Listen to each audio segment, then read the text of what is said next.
people with a really loud good morning. Are you a cannonballer or a stepping in slowly to the pool? Well, I feel like I've already answered that question.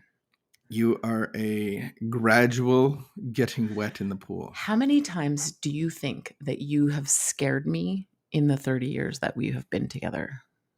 14,342. How does I keep that track. not get old? I feel like it's related to cannonballing.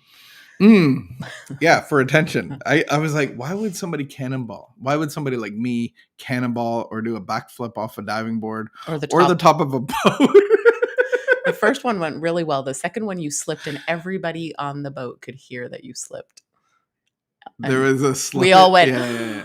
Okay. But like the reason I used to do that in public settings was to splash people. So it's like basically doing it for attention. Hey, Vaughn, how you doing? William, morning. Good morning. Good morning. But I was on my friend's boat, yacht boat, big boat. And we were parked to do some swimming and it was hot. So I was doing some swimming and the sun climbed up onto the roof, which is pretty high. Like it's a good 20 feet down. Yeah. 20 feet. You did a great. And so he first jumped dive. off and dove off. And then I dove off because, It was great. It was great. And floated around in the water and then got up for round 2. And I thought it would be cool for everybody to see a big boy doing a backflip, which is easy for me to do, except you have to get enough push off. And I didn't get the push off properly. And it was cool. Everybody heard that. And then back flop. And so everybody, when I came to the surface, was like, oh, are you okay? And I'm like, absolutely. And I just made I stayed in the water for enough time so that the red stinging would go down. But yeah, it's like, this is who we are in our little egos. This is what we talk about. The problem is my ego. And so I need to be seen a certain way and I need you to see me a certain way. So this is where I get conflict in my life. And this is why I hurt myself. Yeah. So that's what we really in recovery get to dismantle, but it keeps growing up. And that's why we need conscious contact with God on a daily basis. How long does it take for your ego to rebuild? Seconds. Depends on the situation, depends on the severity of the situation, but my ego rebuilds. The igniter of my ego is fear. And the ignition of my ego can produce me to go get ease and comfort in a bottle. Or is rejection a form of fear? Yeah, rejection would be a form of abandonment. Those are forms of fear. Wow, good way to start a conversation. It's thank you very much. Thank you everybody for joining us. Yvonne, it's nice to see you on the line on the FB. Thanks for joining us, everybody. We are going to enter a time of contemplative meditation. So this is where we read a meditation and an idea, a thought out of the book that we're going to read. We talk about that and then take that through our day, and we want you to take the same thought through the day with you and have God speak to you in a different way, maybe. So fire up the jets there, Vicky, and let's get into our meditation. There are those who come to the rooms, fellowship rooms. There's those who come to church. There's those who come anywhere. We go places weighed down by an unbearable problem.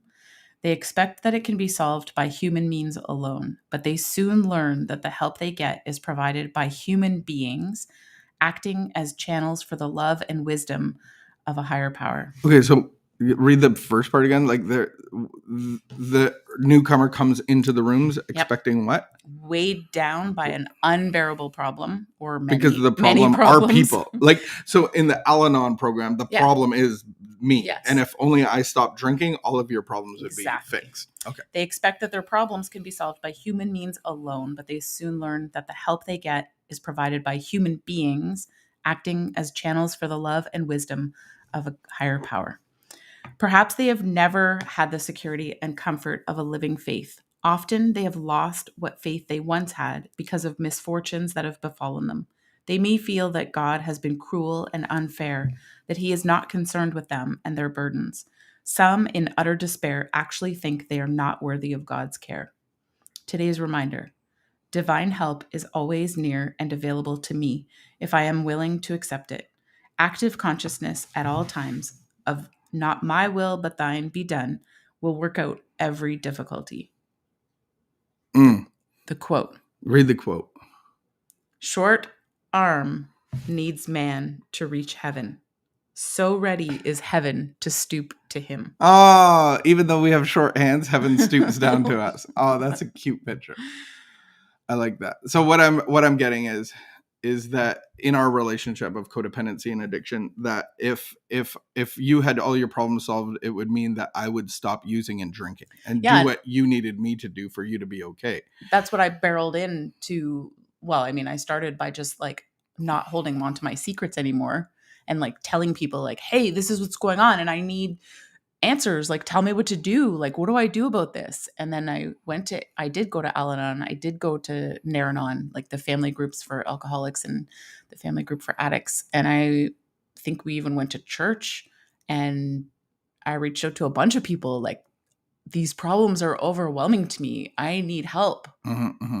Because you're looking for humans to solve your problem. Me so then the answers. The transition that happens is you go in there for people to fix your problems, for your loved one to solve your problem if you only stop drinking or using.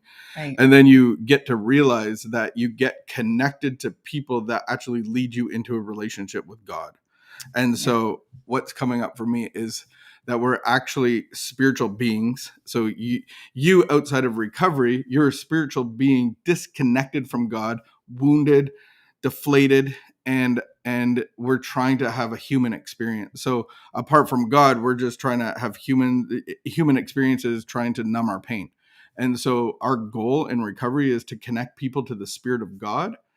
And I love this stooping down of heaven. And so he uses us in recovery to connect through the process of getting the stuff inside of you, out into to a loving God, and for him to dispose of that so that he can connect to you. So we are spiritual beings trying to have a human experience, and to be human is to do the will of God ultimately.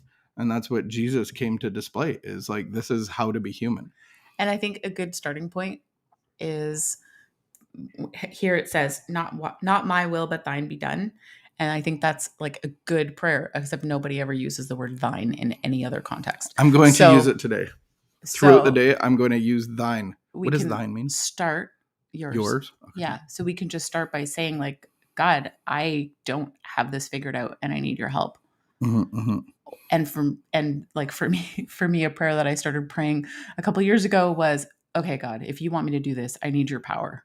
Like, I obviously am not going to follow through on this. I have proven over my 40 plus years, this is not going to be a thing. So if you want me to do this, you need to give me the power. And I just kept praying that over and over and over. Because I can't should myself like, oh, I should be doing this, or I should be doing that. Behaviors. And I wish I would do that. And like, then there's just this whole list of things that I'm super discouraged that I can't follow through on. Right. I want to be a better person. I don't know how to be a better person. And then I'm just like beating myself up with all my shoulds and if onlys. So instead I stopped and I just said like, okay, God, if you want me to be physically healthy, you need to give me the power.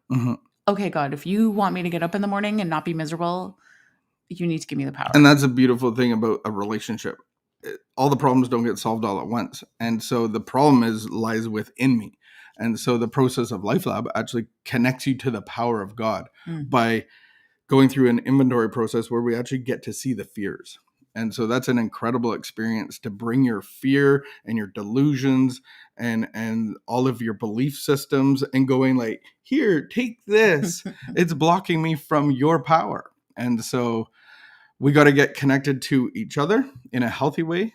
And each other leads us into the relationship of God to solve all of our problems where we had no power, where we had no stick-to-itness, where we were trying to get pain relief from the world around us. Now we get all of our needs met by God. And now we go into the world as salt and light and Wasn't give that and not consume. wasn't that such a painful thing though, when you're in so much emotional pain and you're like reaching out to people and you're like, I just need answers. Like, Mhm. I just remember that being such a frustrating, hopeless, and yet hope-filled time of like, I actually thought Yeah. that people could give me like advice that would change my life, Mhm.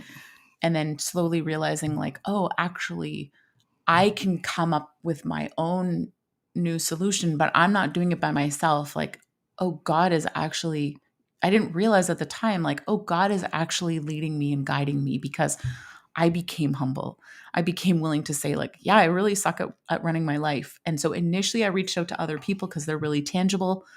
And then I was, I think even through reaching out to other people, I'm also reaching out to God. Mhm. And especially when those other people don't try to be my answer, The hope they is point me to that God. nothing in the so this was my hope, and out of LifeLab and 12-step program was nothing on the outside has to change. Mhm. Like I can't control that. So nothing on the outside has to change, but my insides will change. Mhm. So I can weather the storm, because there's always going to be the storm, and there's always going to be governmental changes and pandemics and death and all of that stuff.